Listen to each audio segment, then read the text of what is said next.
Komentar 8. Mengulas hakikat agama sesat PKT.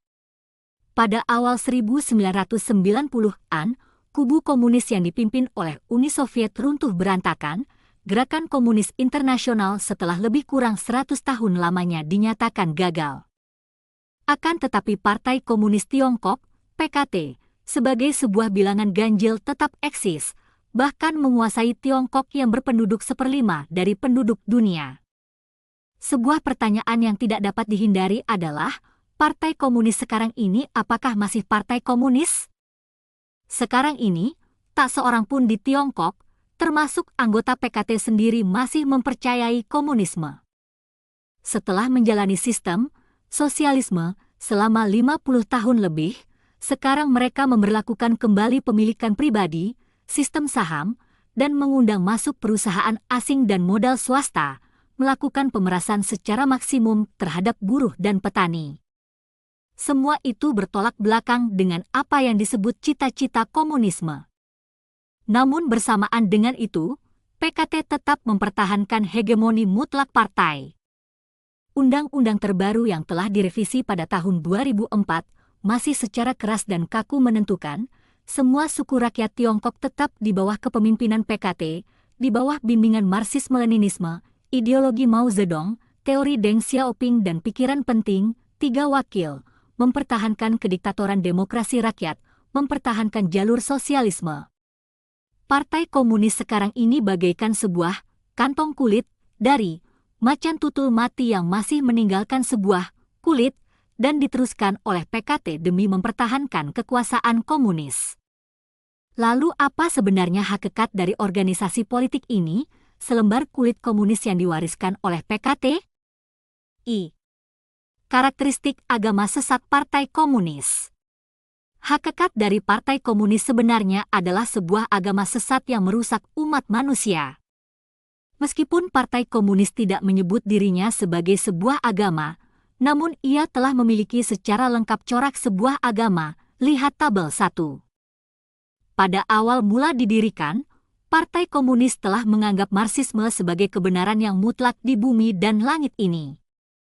Menjunjung Marx sebagai Tuhan dari jiwanya, membujuk anggota partainya berjuang seumur hidup demi apa yang disebut surga di dunia manusia dari komunisme. Partai Komunis mempunyai perbedaan yang jelas dengan agama ortodoks. Karena agama yang ortodoks semuanya mempercayai Tuhan, mempercayai kebaikan, tujuannya mendidik moral manusia serta menyelamatkan arwah manusia, akan tetapi komunis tidak mempercayai adanya Tuhan, lagi pula menentang moralitas tradisional.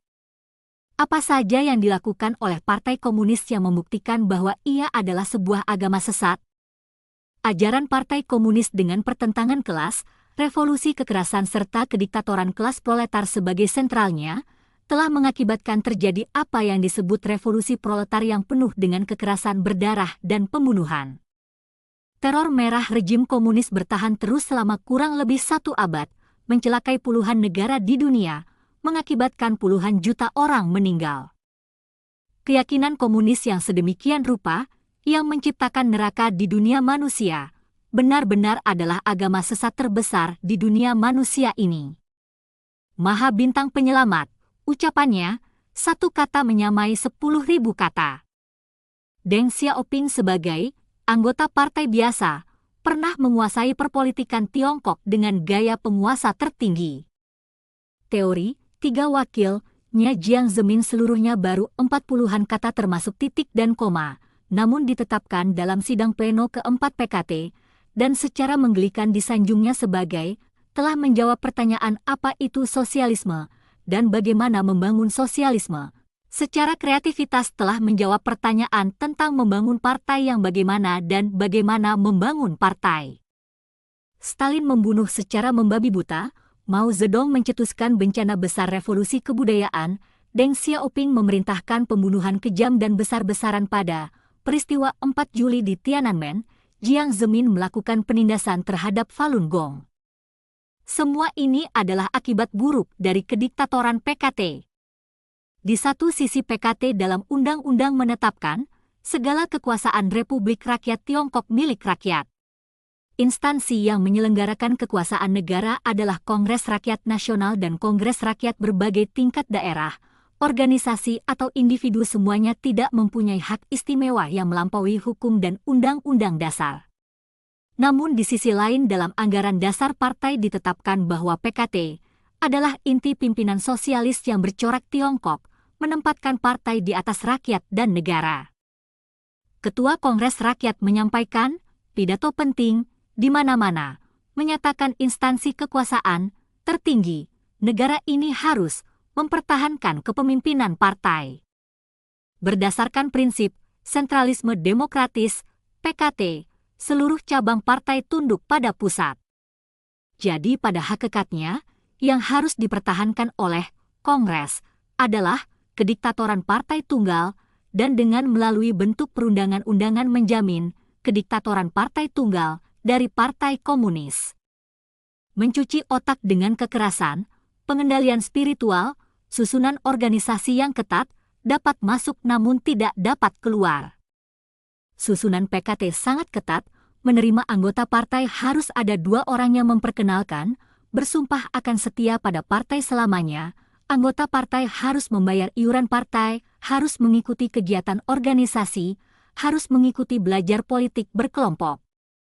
Organisasi partai menyebar di berbagai tingkat kekuasaan negara, setiap desa dan kota kecil, setiap kota dan jalannya, semua mempunyai organisasi partai tingkat basis. Partai tidak hanya mengurusi anggota partai, pekerjaan partai, batas penguasaannya termasuk juga bukan masa partainya, karena seluruh kekuasaan negara harus mempertahankan kepemimpinan partai. Dan, pastor, gereja komunis, para sekretaris partai yang menyebar di berbagai tingkat partai di dalam masa pertarungan kelas, melakukan apapun selalu tidak profesional. Paling ahli dalam hal menghukum orang. Di dalam rapat organisasi, kritik dan otokritik adalah suatu cara untuk menguasai jiwa anggota partai yang secara umum digunakan sepanjang masa.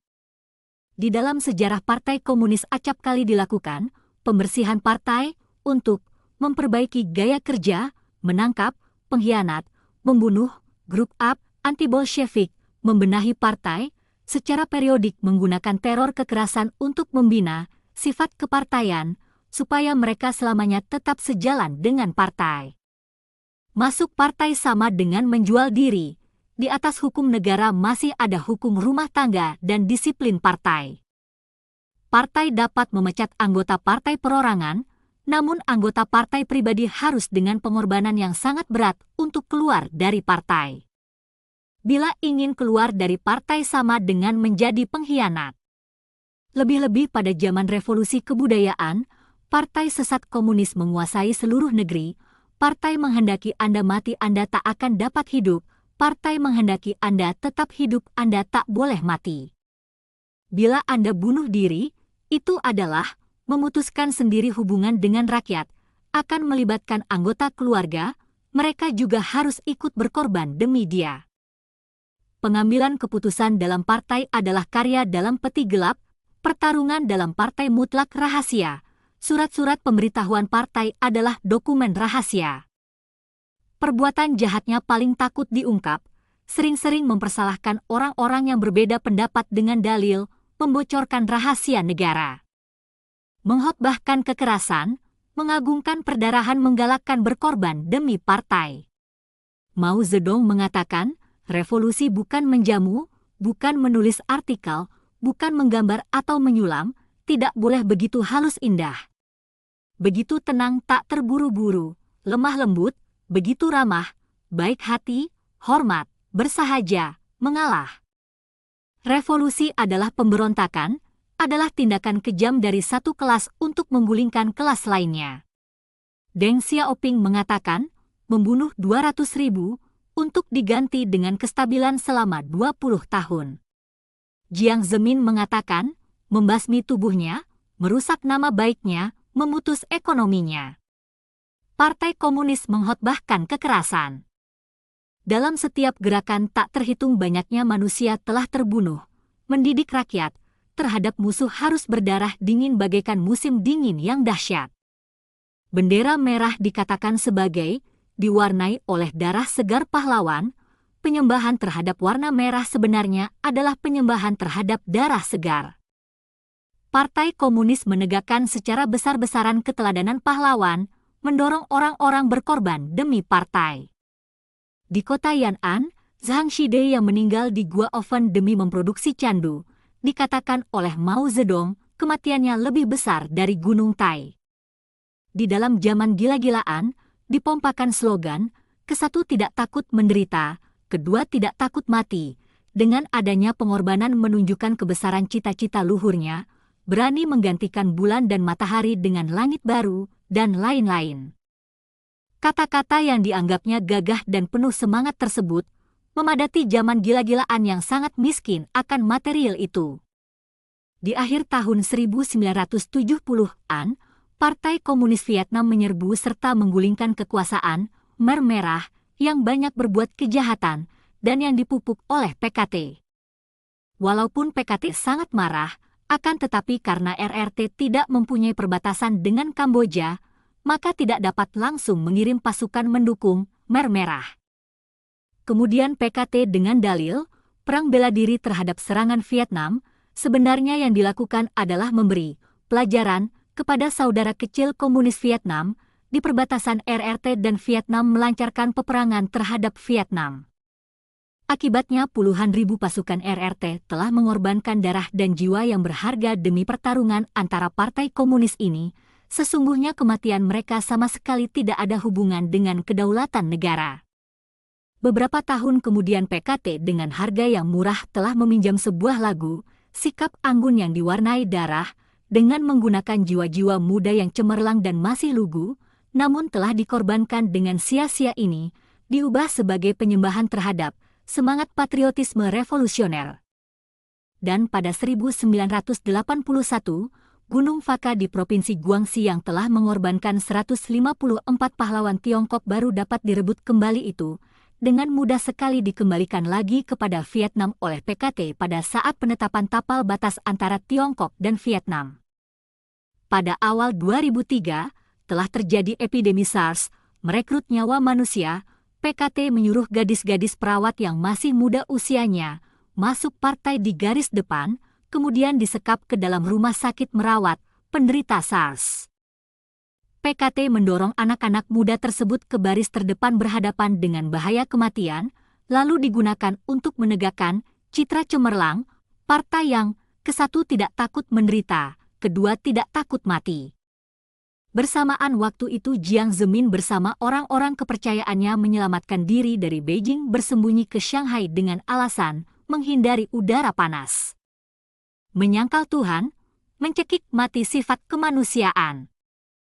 Partai Komunis mempropaganda ateisme, agama dikatakan sebagai candu jiwa yang membius rakyat.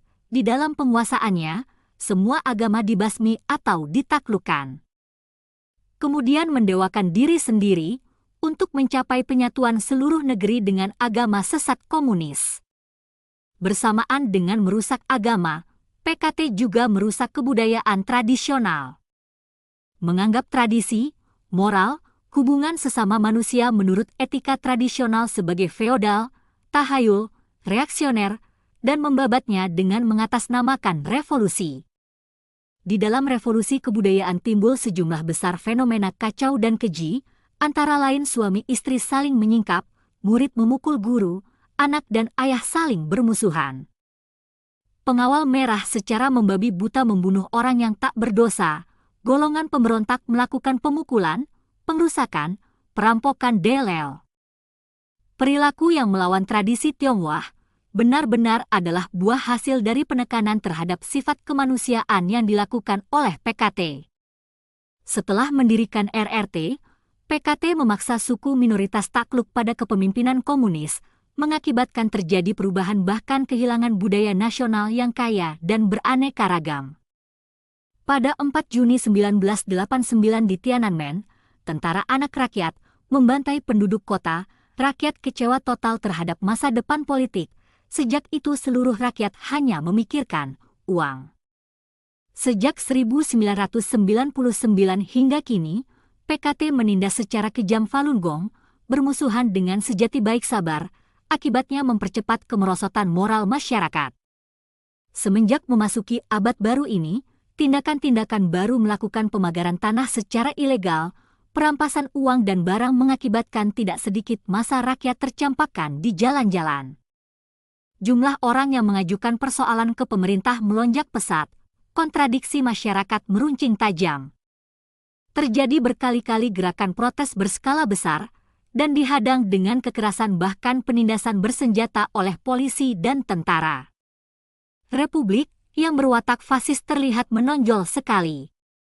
Dalam masyarakat lebih-lebih tidak menjunjung tinggi moralitas. Dahulu kelinci tidak memakan rumput di sekeliling sarangnya, kini penipuan dilakukan terhadap sanak famili dan handai taulan, dinamakan membunuh sahabat. Dahulu rakyat negeri ini paling menjunjung tinggi kesucian kaum wanita, kini mencemooh yang miskin, tidak mencela pelacuran.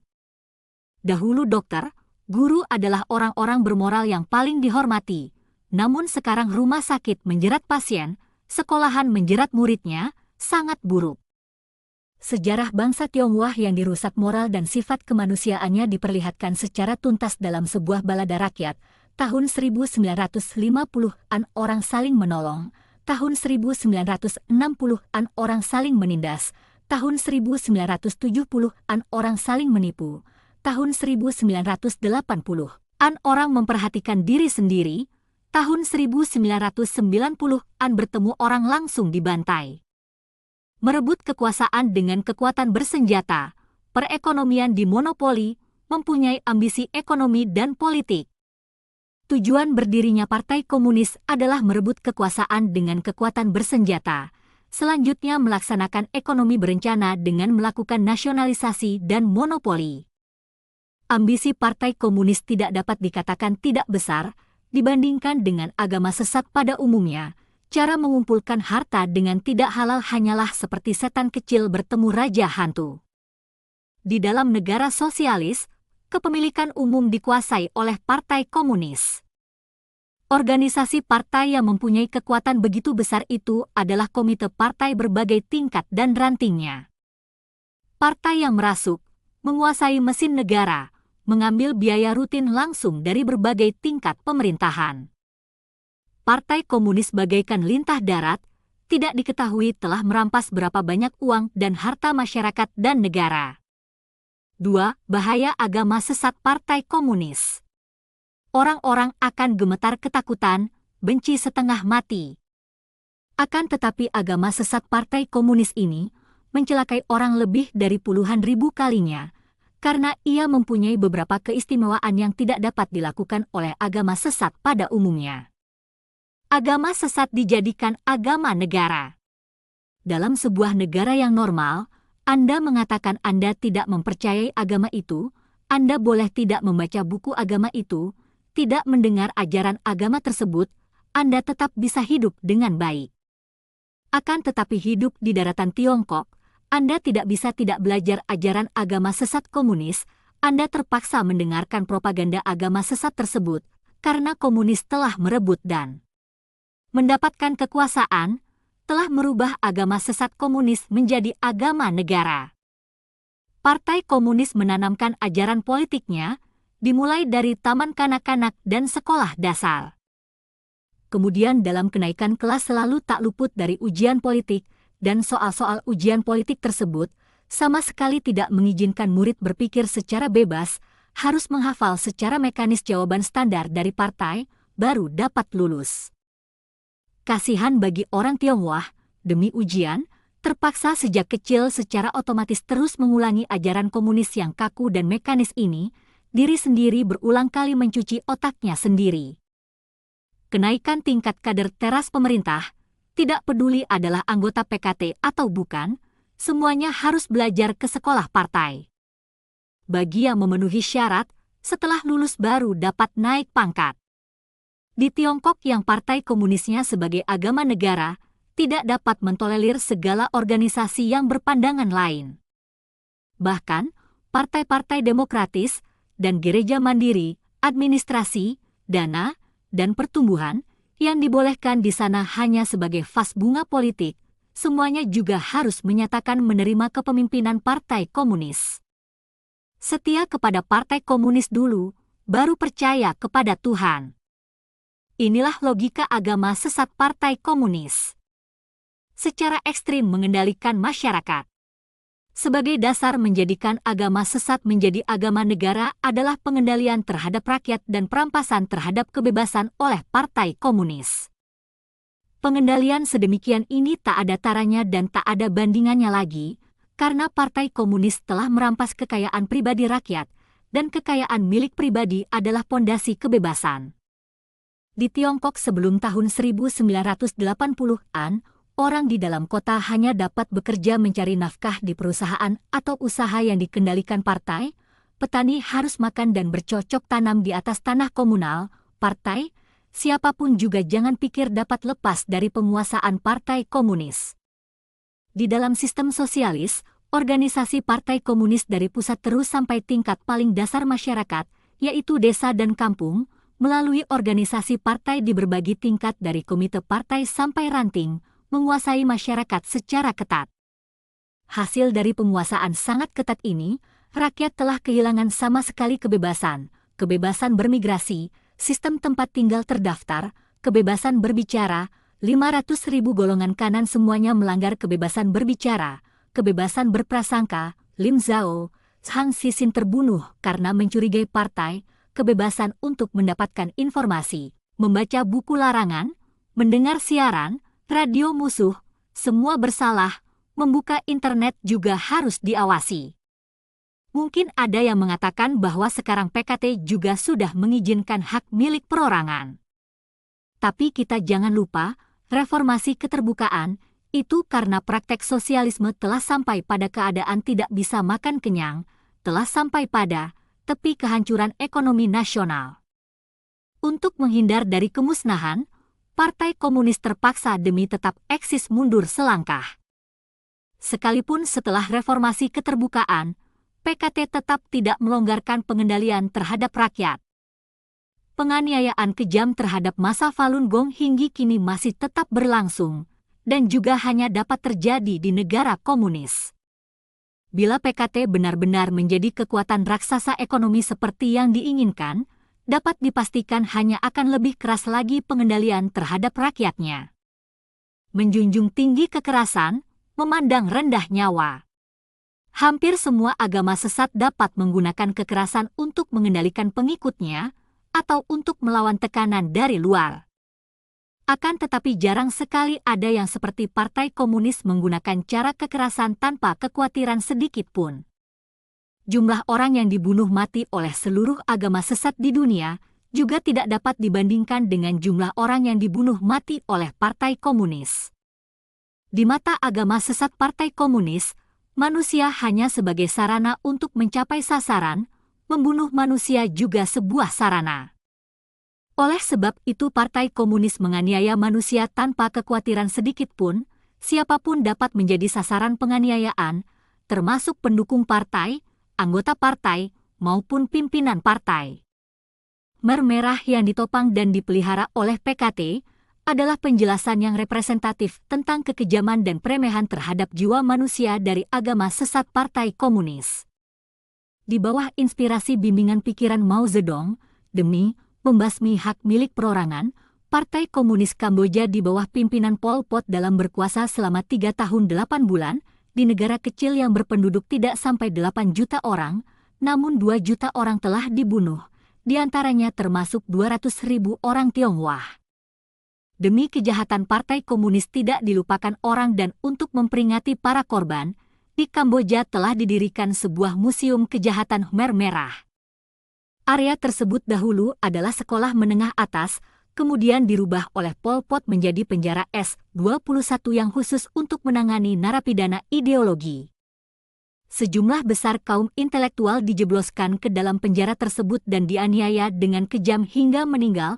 Sekarang penjara S-21 tersebut dirubah menjadi Museum Kejahatan Khmer Merah. Di dalam museum selain penjara dan berbagai alat penyiksa, juga dipamerkan foto hitam putih para korban yang diambil menjelang meninggal dunia. Banyak alat penyiksa yang membuat bulu roma berdiri, penyayatan leher, pengeboran otak, penghempasan bayi hidup, dan lain-lain. Semua diwariskan dari para ahli dan teknisi bantuan PKT untuk Kamboja.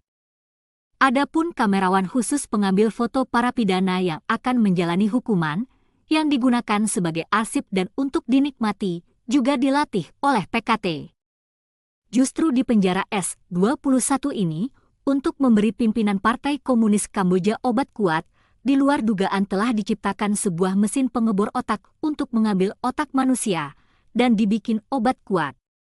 Di sebuah kursi diikat seorang pidana ideologi yang akan menjalani hukuman mati, dan diletakkan di depan mesin pengebor otak.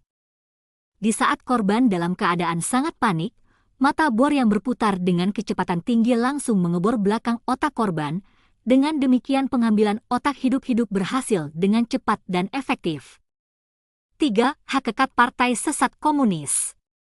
Faktor apakah membuat Partai Komunis begitu jahat dan begitu kejam? Pada saat roh komunis datang ke dunia manusia ini, dia membawa sebuah misi yang menakutkan. Manifesto Komunis, di bagian terakhir ada sepotong kata yang sangat terkenal seperti berikut. Orang komunis tidak perlu menyembunyikan maksud serta pandangan dirinya. Mereka menyatakan secara terbuka, tujuan mereka hanya dapat tercapai dengan menggunakan kekerasan menggulingkan seluruh sistem sosial yang ada sekarang. Biar kelas yang berkuasa bergemetaran di depan revolusi sosialisme. Kaum proletar di dalam revolusi ini hanya kehilangan rantai belenggu. Namun yang mereka dapatkan adalah seluruh dunia. Misi, roh, tersebut adalah menggunakan kekerasan menantang secara terbuka realitas masyarakat manusia, bermaksud menghancurkan dunia lama, melenyapkan hak milik perorangan, membasmi individualitas, kemandirian dan kebebasan kaum kapitalis, membasmi penghisapan, melenyapkan keluarga, biar kaum proletar menguasai dunia. Sebuah partai yang menyatakan secara terbuka akan melakukan penyerangan, penghancuran, perampokan, mereka tidak hanya tidak mengakui pandangannya adalah jahat, di dalam Manifesto Komunis menyatakan pembenaran dirinya sebagai berikut. Revolusi komunisme justru melakukan pemutusan hubungan setuntas-tuntasnya dengan hak milik perorangan tradisional, maka sama sekali tidak heran, dalam perjalanan perkembangannya akan melakukan pemutusan hubungan setuntas-tuntasnya dengan konsep tradisional. Dari manakah konsep tradisional dalam masyarakat ini? Menurut hukum alam dari ateisme, adalah akibat dari hukum sosial dan hukum alam yang tak terelakkan, adalah hasil dari hukum pergerakan alam semesta. Menurut pandangan teisme, tradisi dan moral, logika umat manusia. Semuanya adalah warisan Tuhan kepada manusia.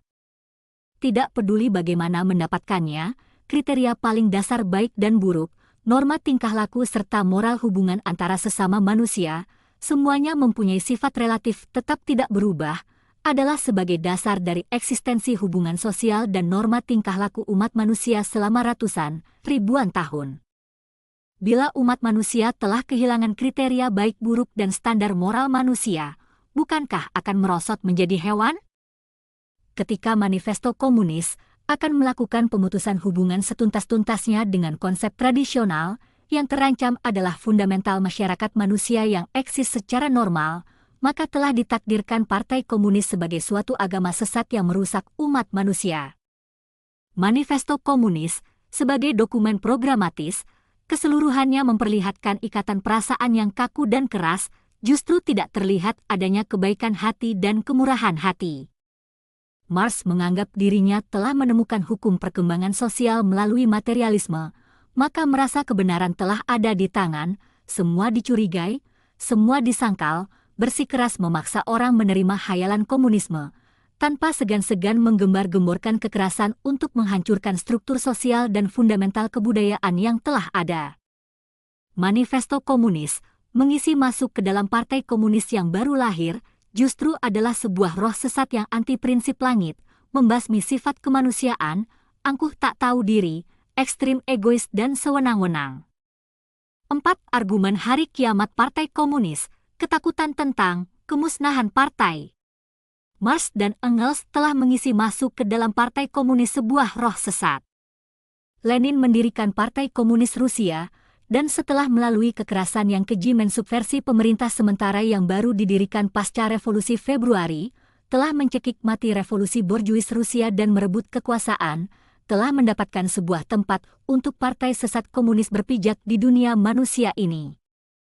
Namun keberhasilan revolusi tidak hanya membuat kaum proletar tidak mendapatkan seluruh dunia, sebaliknya seperti apa yang dikatakan dalam paragraf I, Manifesto Komunis, sebagai berikut.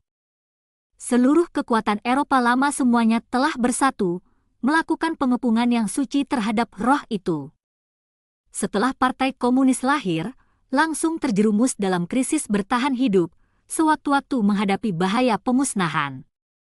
Setelah Revolusi Oktober, Partai Komunis Rusia berkuasa, tidak hanya tidak membawakan perdamaian bagi rakyat, juga tidak membawakan roti, justru membunuh orang dengan sembarangan.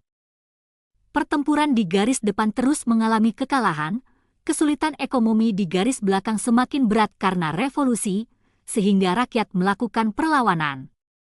Dengan cepat sekali seluruh negeri dilanda perang saudara, para petani menolak mensuplai pangan ke kota, di daerah aliran sungai telah terjadi pemberontakan skala besar, maju dan mundur silih berganti dalam peperangan berdarah dengan tentara merah.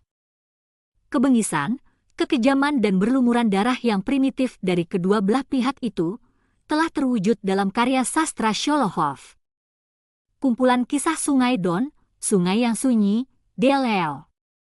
Barisan pemberontak yang dipimpin bekas jenderal-jenderal tentara putih, Alexander Vailevich Kolchak dan Jenderal Anton Denikin, hampir saja telah menggulingkan kekuasaan komunis Rusia. Sebuah kekuasaan begitu didirikan langsung mendapat perlawanan hampir seluruh rakyatnya, itu dikarenakan partai sesat komunis terlampau jahat, sangat tidak mendapat dukungan dari rakyat. Pengalaman PKT di Tiongkok juga sangat mirip, dari peristiwa Mari dan pembantaian 12 April sampai pengepungan 5 kali di daerah yang dikuasai RRT sampai akhirnya dengan apa yang disebut Long March, yang menempuh 25.000 km. PKT selalu menghadapi bahaya dimusnahkan. Partai Komunis dilahirkan dengan bertekad menghancurkan dunia lama dan tidak segan-segan mengandalkan cara apapun, namun kemudian diketahui bahwa pertama-tama dia harus menghadapi sebuah masalah yang lebih realistis, bagaimana dapat eksis tidak sampai termusnahkan. Oleh sebab itu Partai Komunis senantiasa hidup dalam kekhawatiran, takut dimusnahkan. Bertahan hidup telah menjadi hal terpenting bagi agama sesat Partai Komunis di atas segala-galanya. Hingga saat ini, dalam keadaan kubu komunis internasional sama sekali tercerai-berai, krisis kelangsungan hidup PKT semakin parah, argumentasi malapetaka tentang kemusnahan partai semenjak 1998 kian mendekati kenyataan. Senjata gaib bertahan hidup dari agama sesat Partai Komunis, pertarungan kejam. Partai Komunis selalu menekankan kesetiaan mutlak anggota terhadap partai, menekankan sifat keorganisasian serta kedisiplinan yang keras. Anggota partai PKT masuk partai harus bersumpah. Saya dengan sukarela masuk PKT, membela program partai, tunduk pada konstitusi partai, menjalankan kewajiban anggota partai, melaksanakan keputusan partai, mentaati kedisiplinan partai, menyimpan rahasia partai, setia kepada partai, bekerja secara aktif, demi komunisme berjuang seumur hidup, kapan saja bersedia mengorbankan segala-galanya demi partai dan rakyat, selamanya tidak mengkhianati partai. Lihat Anggaran Dasar PKT Bab 106.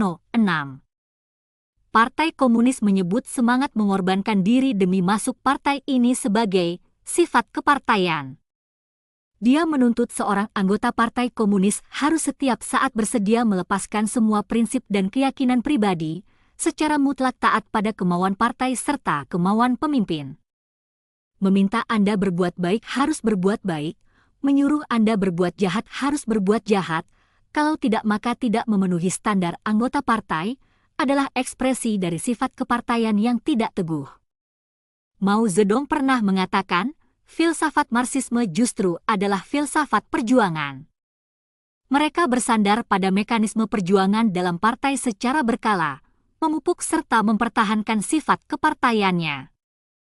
Melalui terus-menerus melakukan pertarungan kejam ke dalam maupun keluar, di satu sisi Partai Komunis bertujuan membasmi orang-orang yang berbeda pandangan, menciptakan teror merah. Di sisi lain terus-menerus membenahi barisan partai, mendisiplinkan aturan rumah tangga dan peraturan agama, memupuk sifat kepartaian, anggota partai, meningkatkan daya tempur organisasi partai. Ini telah menjadi sebuah senjata gaib bagi Partai Komunis untuk mempertahankan eksistensinya. Mao Zedong adalah seorang master yang paling mahir di jajaran pemimpin PKT dalam menggunakan senjata gaib ini di pertarungan internal partai. Cara pertarungannya yang begitu sengit dan kejam, tipu muslihat yang begitu keji, telah nampak sejak awal 1930-an di daerah yang disebut daerah Soviet yang dikuasai Tiongkok. Pada 1930, di daerah Soviet Provinsi Jiangxi, Mao Zedong telah membangkitkan sebuah gelombang teror revolusi, yakni membasmi grup up anti-Bolshevik. Ribuan perwira dan prajurit Tentara Merah, anggota partai dan anggota Liga Pemuda Partai Komunis yang berada di daerah basis revolusi serta massa umum dibantai. Penyebab langsung peristiwa tersebut adalah kewenangan Mao di daerah Soviet Provinsi Jiangxi yang baru saja ditegakkan, telah mendapat tantangan dari Tentara Merah setempat dan organisasi partai di barat daya Provinsi Jiangxi yang dipimpin oleh Li Wenlin. Mao sangat kejam dalam memimpin. Dia tidak dapat mentoleran di bawah hidungnya ada kekuatan penentang apapun yang terorganisir, melawan kewibawaan dan kemauan dirinya. Mao tidak segan-segan menggunakan cara yang ekstrim menindas kawan-kawan internal partai yang dicurigai sebagai kekuatan yang tidak sepaham dengan dirinya. Demi menciptakan sebuah suasana pembasmian, grup up, tanpa ragu mengambil pasukan kliknya yang mengikutinya sebagai sasaran serangan utama. Pada akhir November hingga pertengahan Desember melakukan pembenahan pasukan secara kilat. Isi utamanya adalah mendirikan organisasi pembasmi kaum kontrarevolusi di pasukan fronti Tentara Merah dari divisi, resimen, batalion, kompi hingga peleton. Menangkap dan mengeksekusi anggota partai yang berasal dari keluarga tuan tanah, petani kaya dan anasir yang kecewa tidak puas. Dalam waktu tidak sampai 1 bulan, dari 40.000 lebih anggota Tentara Merah telah dibasmi 4.400 lebih anggota grup up. Di antaranya terdapat beberapa puluh komandan resimen umum, grup F, orang-orang tersebut semuanya menjalani hukuman mati. Selanjutnya Mao berbalik telapak tangan mulai mengganjar kekuatan yang tidak sepaham dengannya di daerah Soviet. Pada bulan Desember 1930 Mao mengutus Li Xiaojiu melakukan penangkapan terhadap Komite Eksekutif tingkat provinsi dan beberapa pimpinan utama Korps Tentara Merah ke-28 Duan Liangbi, Li Baidelel. Li Xiaojiu adalah Sekjen Departemen Politik Umum Pasukan Fronti Tentara Merah merangkap Ketua Panitia Pembasmi Kaum Kontrarevolusioner, mewakili Panitia Garis Depan Umum ke Kota Futian, tempat pemerintahan Soviet Provinsi Jiangxi berada. Li Xiaojiu menggunakan alat pemukul berbentuk ranjau, membakar dupa, delal jenis penyiksaan, sehingga yang disiksa, sekujur tubuh tak ada kulit yang utuh, jari tangan patah, seluruh tubuh terbakar rusak tak dapat bergerak. Menurut data catatan saat itu, orang yang dianiaya, jeritan tangisan tak henti-hentinya, menggetarkan langit. Cara apa saja digunakan dengan ekstrim untuk melakukan penyiksaan kejam. Tanggal 8 Desember, istri Li Baifang, Ma Ming, dan You Mian datang menjenguk suami mereka yang berada dalam tahanan, juga ditangkap, dianggap sebagai anggota grup up. Kemudian disiksa dengan menggunakan alat pemukul berbentuk ranjau memukul tangannya, membakar tubuh dan kemaluannya dengan api dupa, menyayat buah dada dengan pisau kecil. Di bawah pemeriksaan dengan penyiksaan kejam, akhirnya Duan Liangbi mengaku dan memberitahu bahwa Li Wenlin, Jing Wanbang, Liu Di, You Mian dan Ma Ming adalah pemimpin grup up, serta memberitahu bahwa di sekolah Tentara Merah ada sejumlah besar anggota grup up. Dari 7 Desember hingga 12 Desember malam, dalam waktu 5 hari yang singkat ini, Li Xiaojiu dan kawannya mengambil tempat di Futian melakukan pembasmian dengan keras, menangkap anggota grup up sebanyak 120 orang lebih, pelaku utama sebanyak beberapa puluh orang, berturut-turut menghukum mati 40 orang lebih. Tindakan kejam Li Xiaojiu dan kawannya akhirnya pada 12 Desember 1930 telah mencetuskan peristiwa Futian yang menggemparkan daerah Soviet. Lihat penyelidikan sejarah tentang pembasmian grup up oleh Mao Zedong di daerah Soviet Provinsi Jiangxi, karya Cao Hua. Mao Zedong bersandarkan ilmu perjuangan dan mempraktekannya dari daerah Soviet hingga Yan'an, selangkah demi selangkah telah mendapatkan serta mengukuhkan kedudukannya sebagai pimpinan yang absolut di dalam partai. Setelah menguasai negara, perjuangan dalam partai ini masih tetap diteruskan. Sebagai contoh di konferensi partai di Lushan, Mao Zedong melakukan serangan mendadak menyingkirkan Peng Dehuai. Para pimpinan pusat yang hadir dalam rapat, tak seorang pun dapat menempuh ujian ini dengan tanpa menyatakan sikapnya. Hanya beberapa saja yang berani menyampaikan atau mencadangkan pendapatnya, semuanya telah dituduh sebagai klik anti partai Peng Dehuai. Sampai pada masa revolusi kebudayaan kader-kader senior di pusat satu persatu dituduh dan dihukum. Di luar dugaan semuanya ditangkap tanpa melakukan pembelaan, siapa yang berani bersuara sepatah pun terhadap Mao Zedong? Partai Komunis senantiasa menegaskan kesetiaan terhadap partai, mempertegas sifat keorganisasian serta kedisiplinan yang keras, mempertegas ketaatan mutlak terhadap pemimpin pendiri agama. Sifat kepartaian ini justru dilatih dan digembleng dalam pertarungan politik yang tak ada hentinya ini. Li Lishan yang pernah menjabat sebagai pemimpin PKT, di dalam revolusi kebudayaan dituduh kontrarevolusi dan dihukum hingga menemui jalan buntu. Pada usia 68 tahun, ia setiap bulan rata-rata masih harus dikritik dan diganyang di muka umum sebanyak 7 kali lebih. Istrinya bernama Lisha dianggap sebagai mata-mata revisionis Uni Soviet, sejak awal telah dijebloskan ke dalam penjara, sama sekali tidak ada beritanya. Dalam keadaan putus asa yang tidak mempunyai pilihan lain, Li Lishan menelan sejumlah besar obat penenang untuk menghabisi nyawanya. Sebelum meninggal, ia telah menulis sepucuk surat kepada Mao Zedong, benar-benar mengekspresikan seorang anggota Partai Komunis menjelang ajalnya tetap tidak berani melepas sifat kepartaiannya. Ketua, saya sekarang menempuh jalan mengkhianati partai dengan cara bunuh diri, tidak mempunyai cara apapun untuk membela dosa-dosa saya. Hanya satu saja, yaitu saya dan keluarga saya mutlak tidak pernah berbuat dosa apapun mengkhianati negara. Hanya satu ini saja mohon pusat mengadakan penyelidikan dan pemeriksaan, dan menyimpulkan secara praktis dan realistis. Li Lishan 22 Juni 1967. Lihat, Li Lishan, orang yang pernah diadakan 4 kali upacara bela sungkawa. Meskipun filsafat perjuangan Mao Zedong akhirnya menarik Tiongkok masuk ke dalam sebuah bencana besar yang belum pernah ada dalam sejarah sebelumnya, namun gerakan politik dan pertarungan intern partai yang diadakan 1 kali selang 7 atau 8 tahun ini, benar-benar adalah sebuah mekanisme yang telah menjamin kelangsungan hidup Partai Komunis. Setiap kali gerakan pasti akan menghukum minoritas sebanyak lebih kurang 5%, dan sebanyak 95% mayoritas dengan patuh menyatu dengan garis partai, dengan demikian memperkuat daya tempur dan daya menyatu partai. Dan dengan demikian pula menyingkirkan anasir-anasir tidak teguh yang tidak mau melepas pengertian nuraninya, menghantam segala kekuatan yang berani menentangnya. Bersandarkan mekanisme satu ini, orang intern partai yang paling mempunyai semangat bertempur, yang paling pandai memainkan siasat berandalan baru dapat memegang kekuasaan.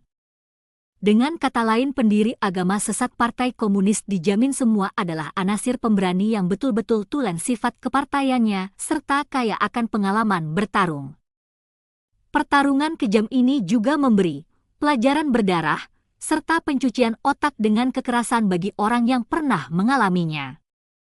Bersamaan itu, dalam pertarungan, partai dapat terus-menerus mengisi energi Partai Komunis, kian memperkuat semangat bertempur, menjamin partai tidak termusnahkan. Dengan pertarungan itu pula dapat dijaga agar partai tidak dapat dirubah menjadi sebuah kelompok moderat yang melepaskan perjuangan. Sifat kepartaian yang dituntut oleh Partai Komunis ini justru adalah hasil dari perubahan hakikat agama sesat Partai Komunis. Demi mewujudkan tujuannya, Partai Komunis bertekad memutuskan hubungan dengan segala prinsip tradisional, bertekad tidak segan-segan menggunakan segala cara bermusuhan dengan segala kekuatan yang menghalangi dirinya. Oleh sebab itu anggota partainya perlu dipupuk menjadi alat jinak partai yang tanpa perasaan, tanpa mengenal kebenaran dan tidak mempunyai kepercayaan. Hakikat Partai Komunis ini bersumber dari dia menganggap masyarakat dan tradisi umat manusia sebagai musuh, bersumber dari penilaian tak berdasar terhadap diri sendiri dan ekstrim egois yang diturunkan darinya, serta meremehkan jiwa orang lain. Demi apa yang disebut cita dirinya, Partai Komunis tidak segan-segan menggunakan kekerasan menghancurkan seluruh dunia, membasmi segala yang tidak sepaham dengannya. Agama sesat seperti ini ditentang oleh semua orang yang mempunyai pengertian naluri, maka ia pasti akan melenyapkan pikiran baik dan pengertian nurani manusia, baru dapat membuat orang sepenuhnya mempercayai teori sesatnya. Oleh sebab itu Partai Komunis ingin kelangsungan hidupnya dapat terjamin, pertama-tama justru harus merusak pikiran baik, pengertian nurani dan standar moral manusia. Manusia dirubah menjadi alat dan budak yang jinak. Dipandang dari logika Partai Komunis, kepentingan partai lebih tinggi dari segalanya, bahkan lebih besar dari jumlah kepentingan kolektif seluruh anggota partai. Dengan demikian seluruh anggota partai secara individu harus sewaktu-waktu siap berkorban demi partai. Ditinjau dari sejarah PKT, seperti Chen Duxiu, Ku Qiubai yang sedikit banyak masih mempertahankan beberapa pikiran cendekiawan tradisional. Seperti Hu Yaobang, Zhao Xiang yang masih mempunyai pikiran tentang kepentingan rakyat. Seperti pula Zhu Rongji yang bertekad menjabat sebagai pejabat bersih dan demi rakyat berbuat sesuatu yang nyata. Biarpun beberapa besar jasanya terhadap partai, juga biarpun mereka tidak mempunyai ambisi pribadi, pada akhirnya mereka tidak luput juga disingkirkan atau dikesampingkan, mereka terikat oleh kedisiplinan dan kepentingan partai. Sifat kepartaian yang dipupuk dalam pertarungan bertahun-tahun telah mengakar hingga masuk ke dalam tulang, membuat mereka kadang menyerah pada saat-saat krusial, dan menyerahkan diri tanpa perlawanan. Karena di dalam bawah kesadarannya, kepentingan terbesar adalah kelangsungan hidup partai. Biar diri sendiri dikorbankan, biar menyaksikan kekuatan jahat di dalam partai melakukan kejahatan, mereka juga tidak berani mempertahankan pikiran baik dan pengertian nuraninya sehingga mempengaruhi kelangsungan hidup partai. Ini benar-benar adalah buah hasil dari mekanisme pertarungan partai. Ia membuat orang baik juga berubah menjadi sebuah alat untuk dipergunakannya, dan menggunakan sifat kepartaiannya membatasi semaksimal mungkin bahkan melenyapkan pengertian nuraninya. Pertarungan garis politik, PKT sebanyak belasan kali telah menjatuhkan belasan pemimpin partai atau penerus yang ditetapkan oleh atasannya secara intern, pemimpin partai tak seorang pun berakhir dengan baik. Meskipun Mao Zedong menjadi raja selama 43 tahun, tetapi ketika jenazahnya masih hangat, kita telah menyaksikan istri dan keponakannya dijebloskan ke dalam penjara. Seluruh partai bahkan bersorak gembira menyatakan bahwa itu adalah kemenangan agung pikiran Mao Zedong. Apakah itu sebuah komedi atau sebuah sandiwara lawak? Sejak Partai Komunis merebut kekuasaan, gerakan politik tiada hentinya, bertarung dari internal partai hingga eksternal partai. Pada zaman Mao Zedong adalah demikian, setelah reformasi keterbukaan, juga tetap demikian. Tahun 1980-an pikiran orang-orang baru mendapat sedikit kebebasan, Partai Komunis lalu melakukan perlawanan terhadap liberalisasi borjuis, mengajukan 4 prinsip dasar. Ini dikarenakan Partai Komunis menginginkan kepemimpinan yang absolut. Pada 1989 tuntutan demokrasi yang damai oleh mahasiswa mengalami penindasan berdarah pada 4 Juni, ini dikarenakan Partai Komunis tidak mentoleran adanya kecenderungan pikiran demokrasi. Pada 1990-an telah muncul praktisi Falun Gong dalam jumlah besar yang menganut keyakinan pada sejati baik sabar, malahan mengakibatkan penindasan yang berpola pemusnahan dari Partai Komunis sejak 1999 hingga kini. Ini dikarenakan Partai Komunis tidak mentolerir adanya sifat kemanusiaan dan pikiran baik, harus menggunakan kekerasan untuk menghancurkan pengertian nurani dari lubuk hati manusia. Dengan demikian Partai Komunis baru merasa lega hati terhadap kekuasaannya. Sejak memasuki abad baru, internet telah menghubungkan seluruh dunia, namun hanya PKT mengeluarkan sejumlah besar uang memblokade jaringan internet, menangkapi kaum liberal di internet. Ini dikarenakan Partai Komunis sangat takut rakyatnya mendapatkan informasi yang bebas. 6. Perubahan jahat agama sesat Partai Komunis. Agama sesat Partai Komunis pada hakikatnya menyangkal prinsip langit, menekan sifat kemanusiaan, sifat dasarnya congkak tak tahu diri, ekstrim egois, bertindak semaunya. Walaupun dalam prakteknya terus melakukan kejahatan yang mendatangkan malapetaka bagi rakyat dan negara, tapi ia selamanya tidak pernah mengakui kejahatannya, juga selamanya tidak berani memperlihatkan dengan jelas wataknya kepada rakyat. Di sisi lain, Partai Komunis selalu tak acuh dengan perubahan slogan dan merek, karena semua ini di mata Partai Komunis adalah siasat belaka, asalkan bermanfaat bagi sasaran besar satu ini, yaitu kelangsungan hidup partai, apapun boleh dilakukannya, karena ia sama sekali tidak mempunyai prinsip moral. Sebuah agama sesat yang telah sistematis dan memasyarakat, arah perkembangannya hanyalah menuju ke kemerosotan total. Oleh karena kekuasaan yang amat sentralistis, oleh karena penekanan terhadap opini masyarakat dan terhadap berbagai kemungkinan sistem pengawasan, tiada kekuatan apapun dapat mencegah Partai Komunis menuju ke kemerosotan dan kelapukan. PKT sekarang ini telah merosot menjadi partai korup dan partai lapuk terbesar di dunia. Menurut statistik resmi Tiongkok, seluruh Tiongkok terdapat 20 juta anggota partai yang masih menjabat di pemerintahan.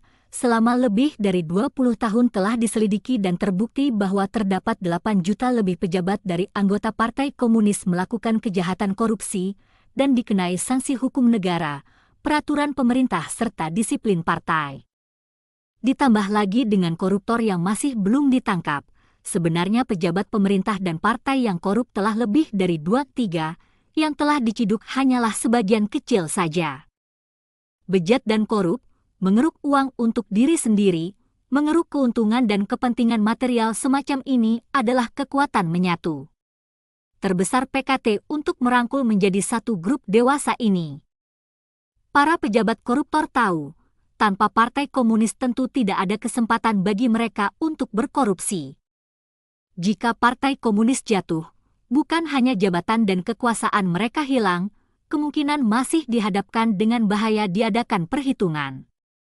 Dalam karya sastra yang mengisahkan rahasia komplotan berjudul Kemurkaan Langit, novelis meminjam mulut wakil kepala tata usaha komite kota partai menyampaikan rahasia partainya. Korup membuat kekuasaan politik kita lebih stabil. Rakyat mengetahui dengan jelas, anti korupsi membinasakan partai, tidak anti korupsi negara hancur. Akan tetapi Partai Komunis tidak akan melakukan anti korupsi dengan menanggung bahaya membinasakan partai. Mereka hanya mau melakukan pada saat terpaksa, dengan membunuh beberapa koruptor untuk diperlihatkan kepada orang, menggunakan beberapa butir kepala koruptor untuk memperpanjang beberapa tahun lagi usia partai. Satu-satunya tujuan pokok agama sesat Partai Komunis sekarang ini adalah mempertahankan kekuasaan, menghindari kemusnahan partai. Di Tiongkok sekarang ini, etika moral dirusak amat parah. Barang palsu merajalela, pelacuran berada di mana-mana, narkotika kembali menyebar, pejabat bersekongkol dengan bandit, organisasi ilegal, sewenang-wenang, perjudian, penyuapan, korupsi dan perbuatan bejat lainnya, fenomena yang membahayakan masyarakat merajalela. Sebagian besar pengurus Partai Komunis membiarkannya berlangsung terus, bahkan banyak pejabat tinggi langsung adalah pendukung ilegal yang menerima uang perlindungan. Peneliti khusus fenomena masyarakat, kriminalitas dan mafia dari Universitas Nanjing bernama Chai Xiaoqing memperkirakan, anggota organisasi ilegal seperti itu di Tiongkok minimum lebih kurang 1 juta orang.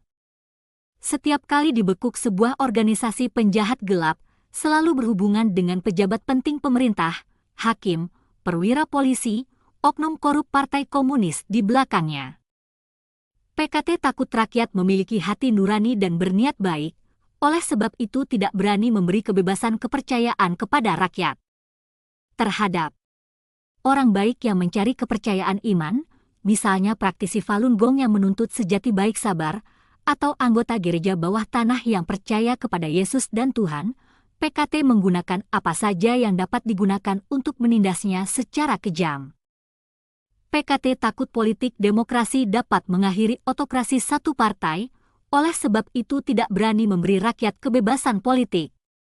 Terhadap kaum demokrat yang mempunyai pikiran mandiri, bahkan terhadap orang yang membela haknya dalam masyarakat, juga sering-sering dihadapkan dengan penjara.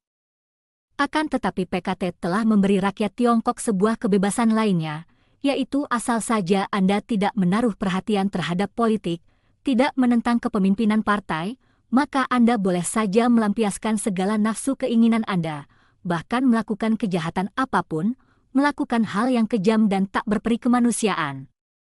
Dengan demikian masalah yang datang menyertainya adalah kemerosotan PKT yang sangat tajam, serta kemerosotan moral masyarakat Tionghoa yang sangat menyakitkan. Menutup rapat jalan ke surga, membuka lebar pintu ke neraka, ini persis telah melukiskan perusakan nilai sosial oleh agama sesat PKT dewasa ini. 7. Perenungan kembali tentang penguasaan oleh agama sesat Partai Komunis. Apakah Partai Komunis itu?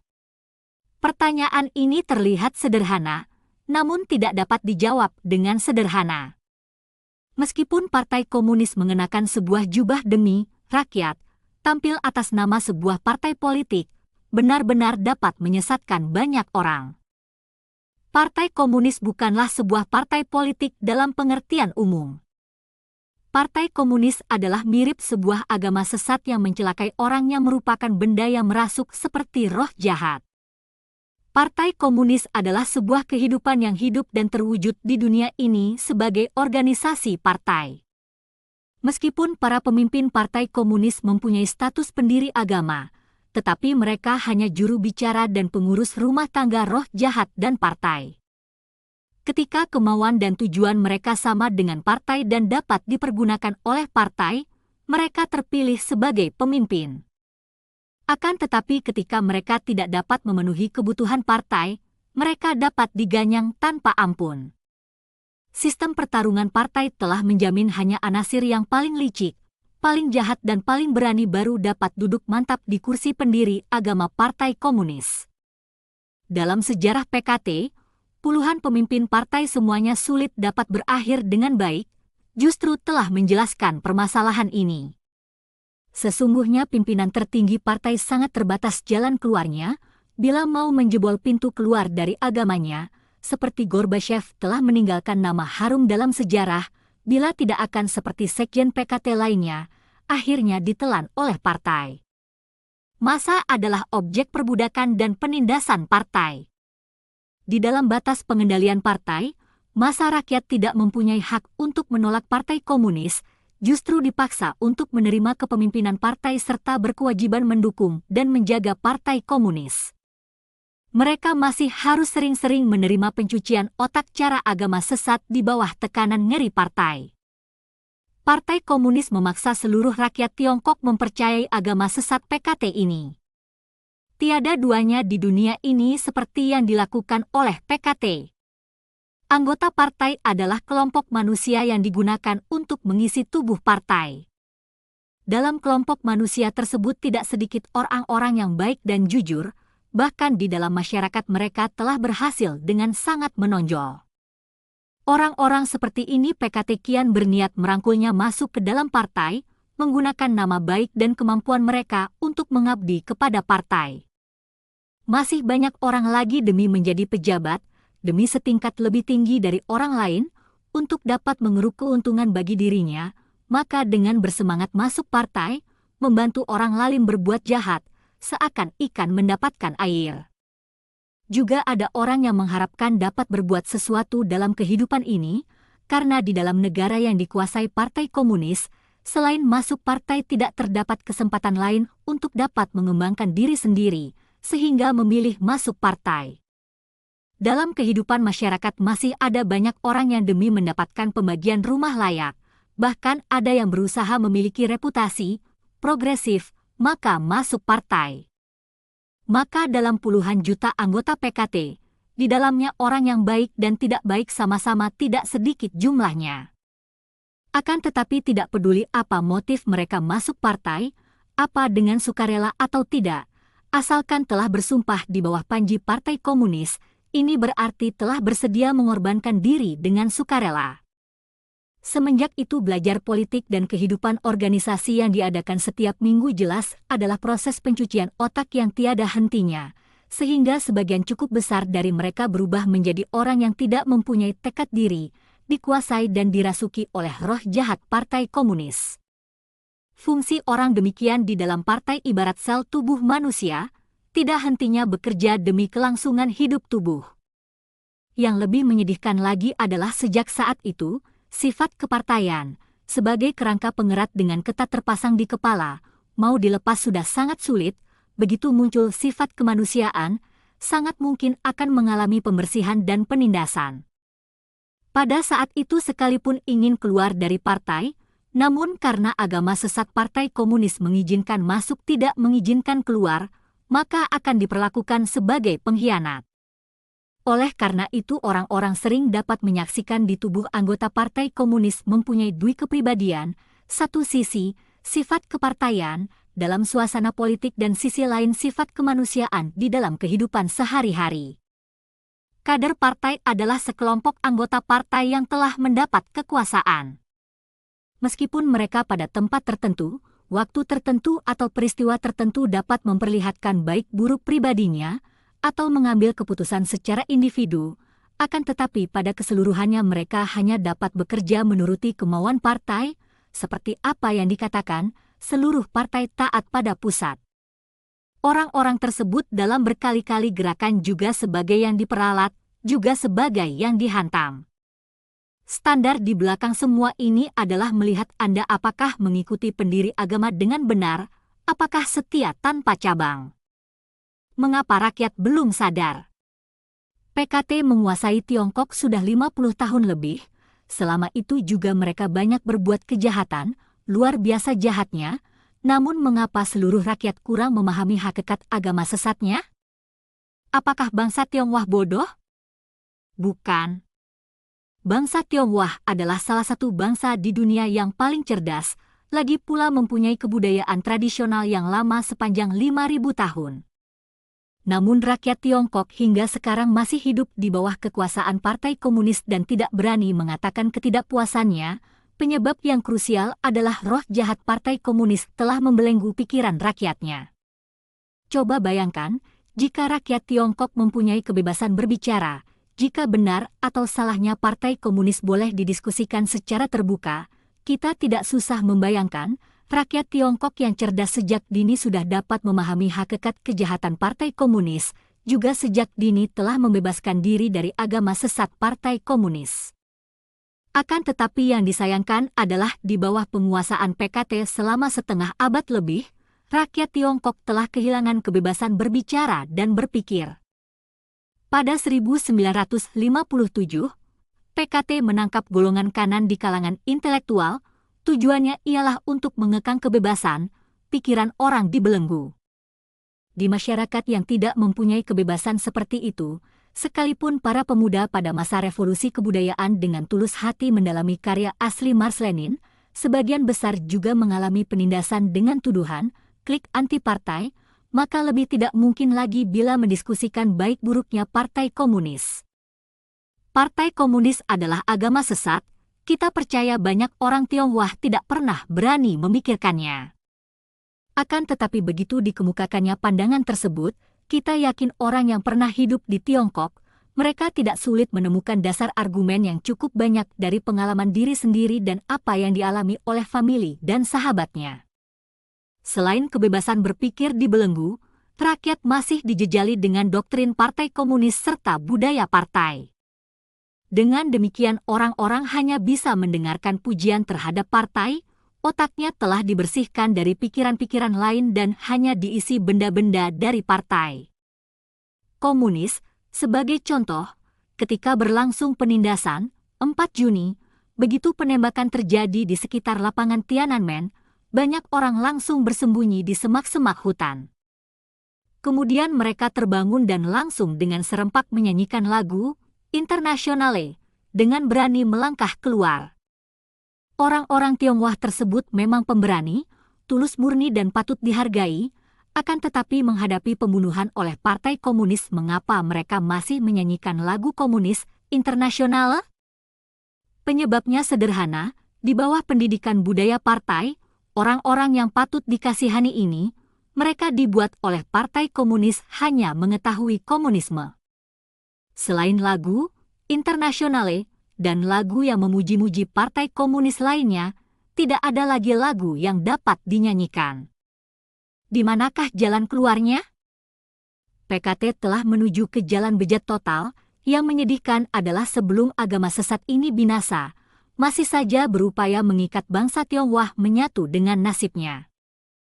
PKT yang semakin cepat mendekati ajalnya, kekuatannya jelas sedang melemah, larangan terhadap pikiran rakyatnya juga sudah mulai tidak efektif lagi. Perkembangan telekomunikasi modern dan internet membuat PKT kian sukar meneruskan monopoli informasi serta memblokade pendapat umum.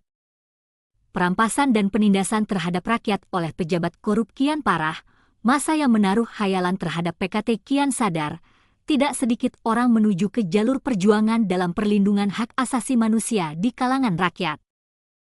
Penindasan terhadap Falun Gong oleh PKT tidak hanya gagal mencapai tujuan memperkokoh larangan pikiran, sebaliknya malahan memperlemah energi vital PKT dan telah menyingkap kekejaman PKT.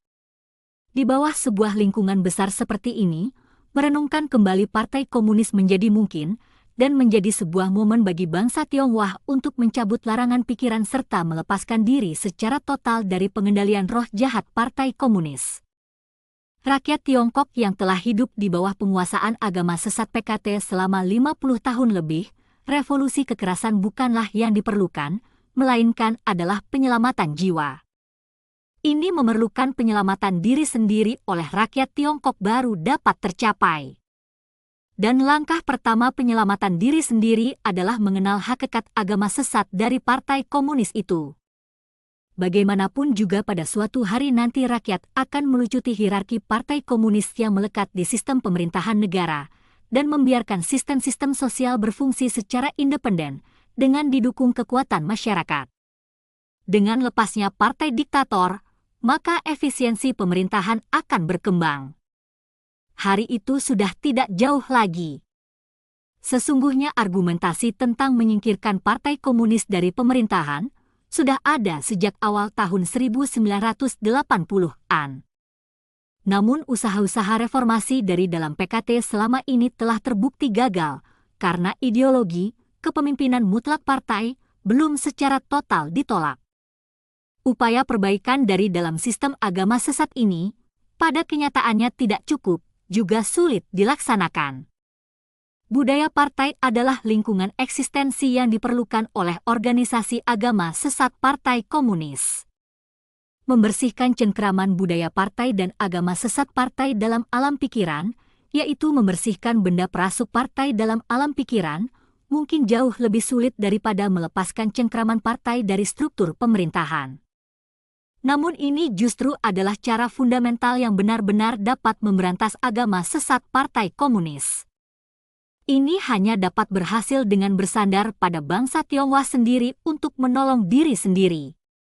Dengan memperbarui pola pikir secara benar dan sifat kemanusiaan yang kembali ke jati diri, akan tercapai pembangunan kembali moral masyarakat non-komunis yang baik. Resep mujarab untuk melenyapkan benda perasuk adalah mengenal bahaya dan hakikat roh jahat itu, melenyapkannya dari dalam pikiran dan memutuskan hubungan dengannya, supaya tiada tempat berpijak lagi baginya. Partai Komunis sangat memperhatikan pengendalian terhadap ideologi, karena Partai Komunis justru hanya sebuah ideologi saja. Ketika seluruh rakyat Tiongkok dalam lubuk hati menyangkal ajaran sesat dan teori sumbang komunis ini dan secara inisiatif membersihkan budaya partai, membersihkan pengaruh agama sesat komunis terhadap konsep dan kehidupan kita di berbagai aspek, maka ideologi Partai Komunis akan menghadapi kehancuran. Partai Komunis Tiongkok niscaya akan tercerai-berai dalam penyelamatan diri sendiri dari rakyat. Semua negara yang dikuasai oleh Partai Komunis kebanyakan berhubungan dengan kemelaratan, sentralisasi kekuasaan negara dan penindasan. Negara seperti ini sudah tidak banyak lagi. RRT, Korea Utara, Vietnam dan Kuba dapat dihitung dengan jari. Hari kiamatnya tidak akan lama lagi. Dengan kecerdasan rakyat Tiongkok dan kecemerlangan bangsa Tionghoa dalam sejarah, Tiongkok yang telah lepas dari benda perasuk roh sesat Partai Komunis akan menjadi sebuah masyarakat yang penuh harapan. Penutup. Partai Komunis sudah tidak percaya lagi komunisme, rohnya sudah mati, akan tetapi roh di alam baka belum lenyap. PKT telah mewarisi kantong kulit komunis, di dalamnya tetap dipenuhi oleh sifat hakiki agama sesat yang congkak tak tahu diri, ekstrim egois dan berbuat semaunya. Di dalam agama sesat PKT ini, hakikat Partai Komunis yang turun-temurun yaitu menyangkal prinsip langit dan menekan sifat kemanusiaan tetap tidak berubah. Saat ini yang digunakan PKT untuk menguasai Tiongkok justru adalah bentuk penguasaan seperti partai perasuk, sistem organisasi yang ketat, siasat bertarung yang telah terkumpul bertahun-tahun, serta propaganda agama sesat komunis yang telah dijadikan agama nasional. Rangkuman di atas tentang 6 besar ciri khas agama sesat, bagi PKT sekarang ini lengkap ada semuanya. Kebajikan-kebajikan tidak dilakukan, kejahatan-kejahatan saja yang diperbuat. Agama sesat Partai Komunis yang kian hari kian mendekati jalan akhir kebinasaan ini, sedang mempercepat kemerosotannya. Ada satu yang paling menakutkan, yaitu agama sesat komunis yang tidak rela binasa ini, masih juga dengan segala daya upaya menyeret masyarakat Tionghoa ke dalam jurang kemerosotan yang dalam sekali. Bangsa Tionghoa perlu menolong diri sendiri, perlu merenung, perlu melepaskan diri dari Partai Komunis.